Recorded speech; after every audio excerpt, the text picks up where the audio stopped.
ہیں اور یہاں 700 مسلمان ہیں. ان میں سے 50 اچھا تیر چلانے والے جو صحابہ تھے ان کو حضور پاک صلی اللہ علیہ وسلم نے ایک اونچے ٹیلے پر کھڑا کیا جس کو جبل رمات کہتے ہیں. آج بھی وہ ٹیلا موجود ہے, چھوٹی سی ایک پہاڑی, اور اس پر کھڑا کرنے کا مقصد یہ تھا کہ وہ لوکیشن ایسا تھا سامنے سے کوئی بھی آتا تو یہ اوپر کھڑے ہوئے آدمی تیر چلاتے وہ آگے بڑھ نہیں سکتا تھا. ظاہر سی بات ہے اوپر سے اگر کوئی تیر چلائے تو سامنے بڑھنا مشکل ہو جاتا, نیچے سے اوپر تیر جلدی جاتے نہیں, اوپر سے جلدی آ جاتے ہیں. تو یہ جنگی مہارت کا ایک مظہر تھا. حضور پاک صلی اللہ علیہ وسلم نے 50 تیر انداز صحابہ کو وہاں کھڑا کیا, لیکن ساتھ میں یہ فرمایا تھا جب تک میں نہ کہوں نیچے نہیں آنا. یہ جملہ یاد رکھیں, حضور نے فرمایا جب تک میں نہ کہوں نیچے نہیں اترنا. اب جنگ نیچے چل رہی ہے, دشمن سامنے ہیں, مومنین ادھر ہیں, اور لڑائی اس قدر سخت ہوئی کہ مومنین نے ان کو بھاگنے پر مجبور کر دیا. کفار و مشرکین کو غالب آ گئے اور وہ اپنا ساز و سامان سب چھوڑ کر کے بد کے ہوئے جانوروں کی طرح بھاگتے رہے. کون؟ کفار و مشرکین میدان چھوڑ کر بھاگ رہے تھے. اب جیسے ہی انہوں نے میدان خالی کیا تو جو مومنین یہاں پر موجود تھے انہوں نے اعلان کر دیا ہم فتح یاب ہو گئے, فتح ہو گئی. اب مال غنیمت جمع کیا جا رہا تھا, سب جب بھاگ گئے دشمن تو جنگ ختم ہو گئی. اوپر جو صحابہ کھڑے تھے تیر انداز, انہوں نے کہا کہ اب چلو اترتے, جنگ ختم ہو گئی. بعض نے کہا نہیں, حضور نے فرمایا جب تک میں نہ کہوں نیچے نہ آنا. وہ صحابہ اکرام میں دو جماعتیں ہو گئی. بعض صحابہ نے کہا نہیں, حضور کے فرمانے کا مقصد یہ تھا کہ جب تک جنگ نہ ہو جائے تب تک نیچے نہیں آنا. جنگ ختم ہو گئی, جب سارے لوگ مال غنیمت جمع کر رہے ہیں ہم بھی نیچے اترتے ہیں.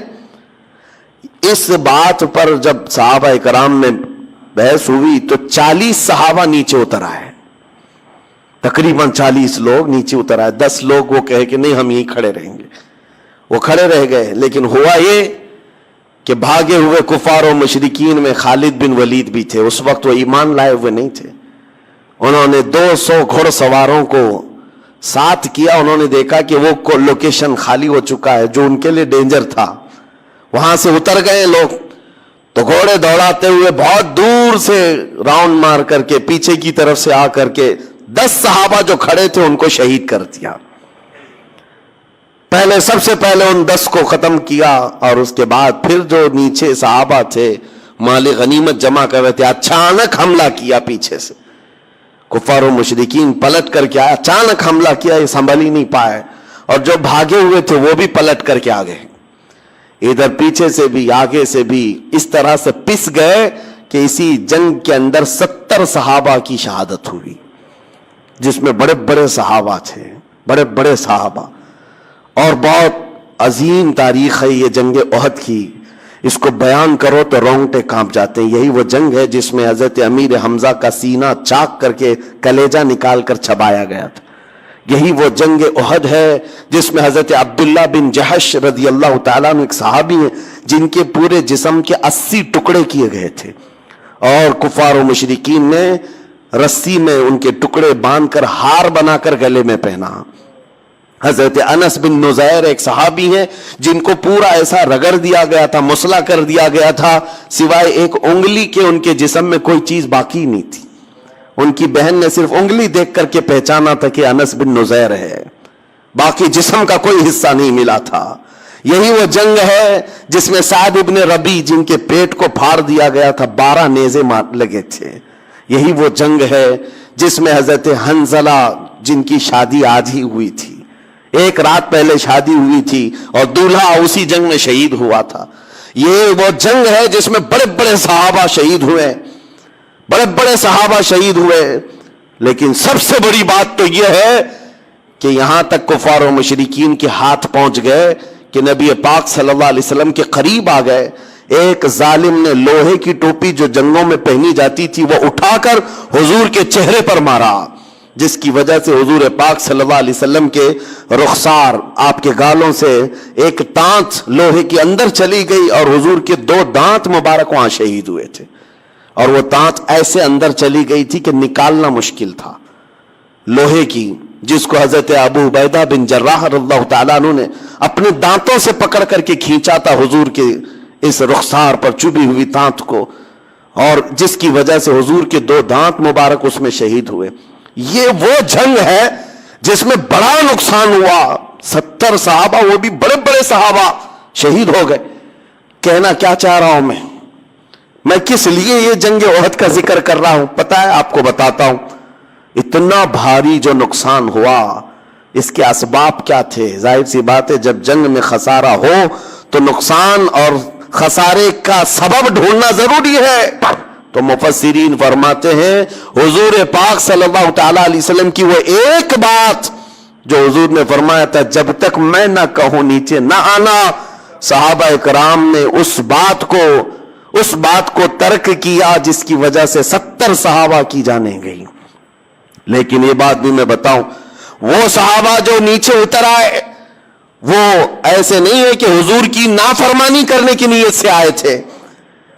ان کے ذہن و دماغ میں یہ نہیں تھا کہ حضور نے جو کہا ہے وہ ہلکے میں لے لینا ہے. نہیں، وہ ان کی اجتہادی خطا تھی. انہوں نے یہ سوچا کہ حضور نے جو فرمایا وہ جنگ ختم ہونے تک کے لیے فرمایا ہے. جنگ ختم ہو گئی، ہم اتر آئے ہیں. لیکن اس ایک خطا کی بنیاد پر اتنا بڑا نقصان.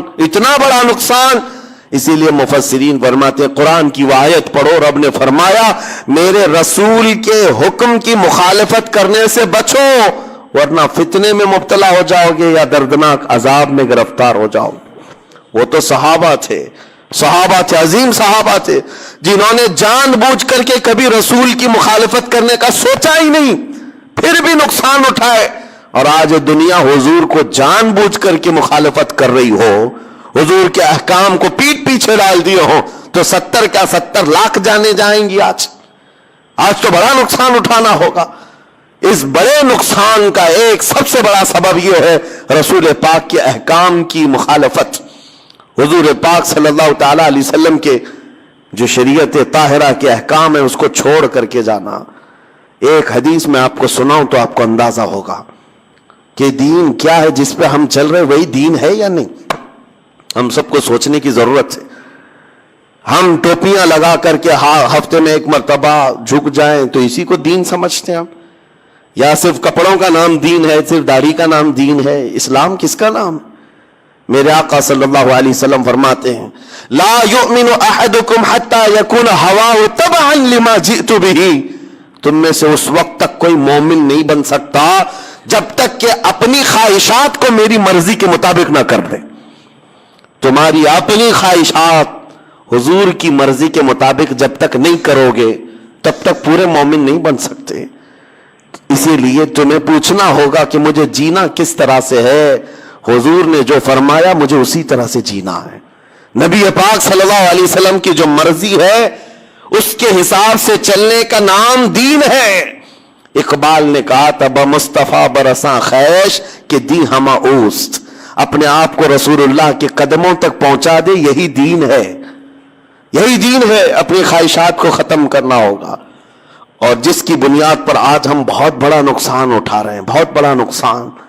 نبی اور رحمت صلی اللہ تعالی علیہ وسلم کے احکام، ان کے اقوال کو ہلکے میں لیتے ہیں. آج آپ کو پتا ہے اس رسول کو اللہ تعالیٰ نے ہمارے درمیان مبعوث فرمایا جو پورے کائنات کے لیے رحمت ہے، اور وہ ایسا عظیم رسول جس کی امت میں پیدا ہونے کے لیے پچھلے نبی دعا کرتے تھے اس قدر تمہیں قسمت سے اور بہت بڑے نصیب سے نوازا گیا، لیکن ہم نے اس کو ہلکے میں لینا شروع کیا. ہم اپنی مرضی سے دین کے اس پر عمل کرتے ہیں. آج حالات یہی ہیں، ہم کو جیسا من کرے ویسے ہم جینے کے قائل ہیں، ویسا نہیں جیتے جیسے رسول کی خواہش. آپ کو پتہ ہے صدیق اکبر رضی اللہ تعالیٰ عنہ کا ایمان کیا تھا؟ گھر میں موجود ہیں، نماز پڑھ رہے تھے، اچانک رسول کریم صلی اللہ علیہ وسلم تشریف لائے. دروازے سے اندر حضور آئے اور حضرت ابو بکر صدیق کی نماز ہو چکی تھی. حضور جیسی آئے کھڑے ہو گئے. جس کے گھر نبی پاک صلی اللہ علیہ وسلم آئے اور وہ بھی صدیق اکبر کے گھر، تو خوشیوں سے آپ حضور کے آگے پیچھے ہو رہے تھے. نبی پاک صلی اللہ علیہ وسلم سیدھے حجرے میں اندر گئے. وہاں ایک بکسا رکھا ہوا تھا، چھوٹا سا ایک باکس رکھا ہوا تھا. اس کو کھولا تو اس میں کچھ مال تھا، کچھ رقم تھی. نبی پاک صلی اللہ علیہ وسلم نے وہ اٹھایا اور کہا ابو بکر یہ میں فلاں کام کے استعمال کے لیے لے جا رہا ہوں، یہ نہیں کہ اجازت ہے، لے جا رہا ہوں. صدیق اکبر کی آنکھوں میں آنسو آئے.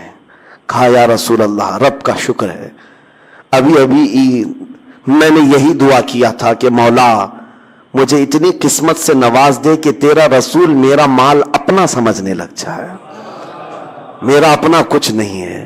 صدیق اکبر کہتے ہیں میری دعا قبول ہو گئی، آپ تشریف لائے. میں مال تو دینا چاہتا تھا، سب کچھ وقف کرنا چاہتا ہوں دین کے لیے، لیکن خواہش یہ ہے کہ سنا یہ گیا ہے کہ دینے والے کا ہاتھ اوپر ہوتا ہے، لینے والے کا ہاتھ نیچے ہوتا ہے. ابو بکر صدیق کہتے ہیں میں یہ بھی نہیں چاہتا کہ میرے نبی کا ہاتھ نیچے آئے، میرے مال کو رسول اپنا مال سمجھ کر خیرات کرے. ان کی اپنی خواہشات نہیں تھیں، انہوں نے دین کو، اپنے مال کو یہ نہیں بنایا تھا کہ میں جیسا چاہوں گا ویسا دین چلے گا، نہیں، میرے مصطفیٰ جیسا چاہے ویسا دین چلے. آج اپنے آپ کو وقف کرو حضور کی طرح. اپنی خواہشات کا قتل ضروری ہے، جب تک ہم نہیں مارتے بہت بڑے نقصانات اٹھائیں گے بعد میں. آج جو پوری دنیا میں ہم نقصانات دیکھ رہے ہیں، ہزاروں کا قتل، ہزاروں کو مارنا، اس سب کا ایک کارن ہے، ایک سبب جو کھلا ہوا ہے کہ قوم مسلم اپنے نبی کے طریقے پر چلنا نہیں چاہتی. تو پھر کس رحمت کے انتظار میں؟ وہ صحابہ جو دعا کرتے تھے پتہ ہے آپ کو، حضور کے ساتھ جاتے تھے. آج یہاں بیٹھ کر کے ہم دعا کرتے ہیں فلسطین پر رحم فرما، غزہ پر رحم فرما. ہم تو میدان میں اترے ہی نہیں، ہم جنگ کے میدان کی بات نہیں کر رہا ہوں. کاش حضور کی سنتوں کو زندہ کرنے والا ہر جوان نکل جاتا. میری اپنی خواہشیں نہیں، میں نبی کی شریعت پر چلوں، نبی کی خواہش پر چلوں. پھر دعا کرتا کہ مولا میں تو آگے آ گیا، اب رحمت بھیجنا تیرا کام. وہ صحابہ تھے، چاہتے تو مدینے میں بیٹھ کر کے دعا کر لیتے، حضور کا دامن پکڑ کر کے کہ مولا جو بدر میں آ رہے کافر سب کو ہلاک کر دے. وہ صحابہ تھے، اس میں صدیق اکبر ہیں، فاروق اعظم ہیں، عثمان غنی ہیں، حیدر کرار ہیں، بڑے بڑے صحابہ ہیں. حضور پاک صلی اللہ علیہ وسلم مدینہ طیبہ میں موجود ہیں. یہ سب صحابہ دعا کر دیتے. وہاں تک چل کے کیوں گئے؟ 160 کلومیٹر دور تک چل کر کے گئے. پتا ہے اس میں سے ایک جنگ ہے جس کے بارے میں حضرت ابو ہریرہ فرماتے ہیں جب ہم چل کر کے گئے تھے تو پیروں میں سب کپڑے باندھے ہوئے تھے، کپڑے پھاڑ پھاڑ کر کے پیروں میں، چپل کسی کے نہیں. پوچھا گیا کہ کیوں کپڑے باندھتے تھے؟ کہتے ہیں کہ پہاڑی راستہ تھا، چل چل کر کے ایک صحابی کے بھی ناخن باقی نہیں تھے، سب کے ناخن ٹوٹے ہوئے تھے، سب کے ناخن ٹوٹے ہوئے، اور کپڑے باندھ کر کے یہ لوگ چلتے تھے. 160 کلومیٹر دور، گرمیاں نہیں دیکھی، ٹھنڈیاں نہیں دیکھی، حضور کے پیچھے چل پڑے. اور جب بدر کے میدان میں آئے تو حضور پاک صلی اللہ تعالی علیہ وسلم نے پوچھا بھی تھا جس کو جانا ہے وہ جا سکتا ہے، واپس جو مدینہ جانا چاہے وہ جا سکتا ہے. اس میں انصار صحابہ جو مدینے سے چل کر کے آئے تھے. اچھا ایک بات یہ بھی بتا دوں، جنگ بدر کیوں ہوئی؟ مسئلہ تو تھا کہ جو صحابہ مکہ سے ہجرت کر کے آئے تھے، کفار و مشرکین ان کا مال لوٹ چکے تھے مکہ میں. اب وہ قافلے میں جا رہا تھا مال ملک شام تجارت کے لیے. تب حضور نے فرمایا کہ جن کا مال لوٹا ہے کفار مکہ نے، چلو نکلو اس قافلے کا راستہ روکو، ہمارا ناحق مال لے کر کے جا کر کے وہ بیچ رہے ہو، ہم اپنا مال کا مطالبہ کریں گے. تو یہاں بات سمجھ میں آتی ہے کہ جو مکہ سے ہجرت کر کے آئے تھے صحابہ، جن کا مال لوٹا گیا تھا، وہ اگر جنگ میں جاتے تو سمجھ میں آتی بات. لیکن یہ انصار صحابہ جو مدینے میں پیدا ہوئے، مدینے میں ان کا گھر ہے، وہ کیوں حضور کے ساتھ جا رہے ہیں؟ ان کا کیا تھا؟ نہیں، بس فرمان رسول ہے تو پھر دیکھنا نہیں. ان کے اپنے کیا ذاتی مقاصد تھے؟ نکل کر کے آئے، اور جب وہاں بدر کے میدان میں پہنچتے ہیں حضور نے فرمایا جو جانا چاہے جا سکتا ہے واپس. بڑی تکلیفوں کا سفر کیا تم نے. وہ صحابہ کیا کہتے ہیں؟ حضرت مقداد بن اسود ایک صحابی کھڑے ہوتے ہیں، کہتے ہیں یا رسول اللہ، ہم بنی اسرائیل نہیں ہیں، موسیٰ علیہ السلام کی قوم نہیں ہے جنہوں نے کہا تھا اے موسیٰ آپ اور آپ کا خدا جا کر قوم جبارین سے مقابلہ کرو، ہم بیٹھ کر دیکھیں گے۔ اے رسول پاک ہم بنی اسرائیل نہیں، امت محمدیہ ہے۔ میرے آقا آپ تو مدینے سے بدر تک ہمیں لے آئے، مدینے سے یمن تک بھی لے جاتے تو ہم میں سے کوئی پیچھے مڑ کر نہیں دیکھتا۔ یہ دین یہ ہے، یہ دین ہے۔ مٹا دو اپنی ہستی کو اگر کچھ مرتبہ چاہو، حضور پاک کے قدموں میں آ جاؤ اور اپنی خواہشات نہ ہو۔ جنگ خندق کے بعد جو معاملات ہوئے تھے، جنگ خندق سنا ہوگا آپ نے، تفصیل سے میں کبھی سناؤں گا۔ 1 مہینہ تو خندق کھودنے میں لگ گئی تھی مدینے کے باہر، جس میں خود رسول پاک اپنے ہاتھ میں کدال لے کر کھودتے رہے، اور یہی وہ جنگ ہے خندق جس میں حضور نے اپنے پیٹ پر پتھر باندھے تھے۔ بھوک کی شدت ایسی تھی صحابہ کو، مہینہ بھر خندق کھودتے رہے۔ وہ خندق کیوں کھودی گئی تھی کہ جب دشمن آئیں گے تو وہ تیز دوڑنے والا گھوڑا بھی یہ خندق عبور کر کے مدینے کی طرف نہ آئے، جنگ ادھر کی ادھر ہی رہے، اس لیے خندق کھودی گئی تھی۔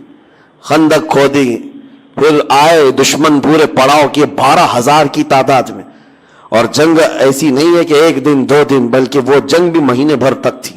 وہ لوگ پڑاؤ ڈال کر رکھے تھے، اور ادھر صحابہ مدینے سے باہر ہیں، ان کے بچے ہیں، بیویاں ہیں، گھروں میں ہیں، ان کو سامان کون دیتا، ان کے گھر کون چلاتا، اور پلس یہ ہے کہ کھانے پینے کی کوئی چیز نہیں ان کے پاس۔ جنگ خندق کے موقع پر ایسا تھا 1 کھجور 10 صحابہ کھایا کرتے، 1 کھجور، اور دن بھر اسی طرح رسول پاک صلی اللہ علیہ وسلم کے ساتھ کھڑے تھے، یہاں تک کہ دشمنوں کی فوج میں گوشت بھونا جا رہا ہے، روٹیاں پکائی جا رہی ہیں، سالن کی خوشبوئیں آ رہی ہیں، لیکن مجال ہے۔ ایک روایت مجھے بتا دو کہ رسول پاک کے صحابہ نے کبھی ان کے کھانے کو دیکھ کر کے یہ سوچا ہو ادھر کی پارٹی میں جائیں گے کچھ کھانا مل جائے گا، روٹی بوٹی مل جائے گی، بلکہ یہاں تک کہ نبی پاک صلی اللہ علیہ وسلم نے فرمایا کہ بھوک نے تمہیں پریشان کر دیا ہوگا اور ادھر سے کھانے پینے کی خوشبوئیں آتی ہیں۔ صحابہ نے کہا یا رسول اللہ جب کبھی اس طرح بھوک پریشان کرتی ہم آپ کے چہرے کو دیکھ لیتے ہیں۔ وہ اپنی تمام تکالیف کو بھول جاتے تھے، صرف نبی ہمارے ساتھ ہے، رسول پاک ہمارے ساتھ ہے۔ اس جنگ کے بارے میں عرض کرتا ہوں میرے عزیزو، بڑا امتحان تھا یہ، بڑا امتحان۔ میں کیوں کہہ رہا ہوں یہ باتیں؟ اس لیے کہ مدد اللہ کی ان کے ساتھ اس لیے آتی تھی کہ وہ حضور کے ساتھ چلتے تھے، حضور کے ساتھ آگے بڑھتے تھے، تب اللہ کی مدد آتی۔ تم یہاں بیٹھ کر کے دعائیں کرتے ہو، سنت پر عمل کرنا نہیں ہے، دین پر عمل کرنا نہیں ہے، نہ حضور پاک کی شریعت کا خیال کرنا ہے، گھر میں بیٹھ کر کے گڑ گڑانے سے کیا ہوگا؟ وہ صحابہ کیا کیفیت تھی؟ خندق کی جنگ ختم ہو گئی، مہینے بھر 2 مہینے بھر کے بعد صحابہ مدینے کی طرف لوٹ رہے ہیں، زخمی حالت میں ہیں، سب زخمی تھے، کسی کے تیر لگا، حضرت سعد بن معاذ، حضرت سعد رضی اللہ تعالیٰ ایک صحابی ہے انصار میں سے، ان کے رگ کٹ گئی تھی تو خون رکتا ہی نہیں تھا، یہاں تک کہ حضور صلی اللہ علیہ وسلم نے ان کے ہاتھ کو پکڑا تو حضور کا پورا جسم خون سے بھر گیا۔ حضرت سعد اس طرح کے زخمی صحابہ تھے، جب چل کر مدینے کی طرف آ رہے تھے، بیچ راستے میں مدینے نہیں پہنچے، جبرائیل امین علیہ السلام آئے، عرض کیا یا رسول اللہ رب تبارک و تعالیٰ کی منشا یہ ہے یہیں سے آپ قبیلہ بنو نذیر کے مقابلے میں جنگ کے لیے نکل جائیں۔ اتنے بڑے جنگ کے بعد آ رہے صحابہ، مدینہ قریب ہے، اور بیچ میں جبرائیل امین آئے، رسول رحمت صلی اللہ علیہ وسلم، وہ یقیناً رفیق ہیں، شفیق ہیں، جن کے بارے میں قرآن کہتا عزیز علیہ ما عنتم حریص علیکم بالمؤمنین رؤوف الرحیم۔ تمہارا تکلیف میں پڑنا اس رسول کو دیکھا نہیں جاتا، وہ نہایت ہی رحم دل ہے۔ صحابہ کی طرف دیکھتے ہیں، کہتے ہیں اتنے تھکے ہوئے، ان سے ایک بار پوچھ تو لوں۔